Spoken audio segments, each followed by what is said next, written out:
महज 9 साल की उम्र में पंचम दा ने पहला गाना कंपोज किया था। बर्मन दादा ने अपने पुत्र से पूछा, पंचम तुम जिंदगी में क्या बनना चाहते हो, क्या करोगे बड़े होकर? पंचम दादा ने कहा, बाबा संगीतकार बनना है। सुनकर बर्मन दादा ने कहा कि क्या तुमने कोई धुन बनाई है? ये कोई सीरियस बात नहीं थी। क्या 9 साल का बच्चा कोई धुन थोड़े ही बना सकता है? पंचम ने अपने पिता से कहा, मैंने 2 साल पहले ही बनाया था। बर्मन दादा ने सुना तो सुनकर अवाक रह गए।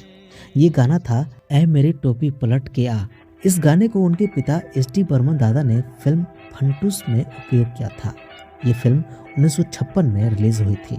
सर जो तेरा चक्राए भी आर.डी. बर्मन ने स्कूल के दिनों में ही बनाया था।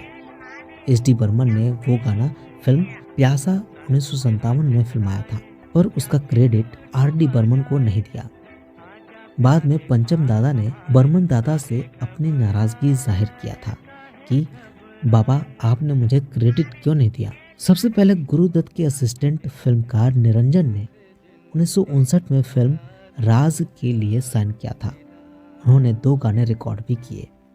फिल्म का पहला गाना आशा भोसले और गीता दत्त और दूसरा गाना शमशाद बेगम ने गाया था। इसके बाद उनको पहला बड़ा मौका 1966 में विजय आनंद निर्देशित फिल्म तीसरी मंजिल से मिला। फिल्म के हीरो शम्मी कपूर और निर्माता नासिर हुसैन नहीं चाहते थे कि आर.डी. इस फिल्म में संगीत दें। निर्देशक के जोर देने पर उन्होंने हाँ कर दी। फिल्म का संगीत सुपरहिट रहा और आर.डी. बर्मन बॉलीवुड स्थापित हो गए। पंचम दा पहले ऐसे कंपोजर थे जिन्होंने रेट्रो बीट को म्यूजिक में लाकर कभी न पुराना होने वाला, हमेशा प्रासंगिक रहने वाला संगीत दिया। रेल की पटरी पर संगीत, कप, प्लेटों, बर्तनों की ध्वनियों आदि में संगीत की धुनें तैयार करते थे। तेज ध्वनियों में पश्चिम के संगीत के साथ क्लासिकल भारतीय संगीत का ऐसा मिश्रण किया जिसका कैनवास इतना बड़ा है कि बड़े से बड़े संगीतकार हतप्रभ हो जाएं। रेल की सीटी बजाने के साथ नायिका के नृत्य के साथ अपनी धुन का बेजोड़ मिश्रण करते थे। फिर गिटार पर अजीब सी बेहोशी और तनाव पैदा करने वाला इफेक्ट बजना शुरू हुआ। उस दौर में ये सब बहुत नए प्रयोग थे। पंचम विद्रोही कहे जाने के बाद भी अपनी तरह का संगीत रचते जा रहे थे। उनके तेज संगीत की आवाज भी कई परतों को भेदती हुई गिटार और तबले की अनोखी शैली के साथ, तबले के साथ गिटार की जुगलबंदी आधुनिक संगीत शास्त्रीय संगीत के समानांतर प्रतिस्पर्धा करने को बेचैन पंचम दा युवाओं के पसंदीदा संगीतकार बनते जा रहे थे।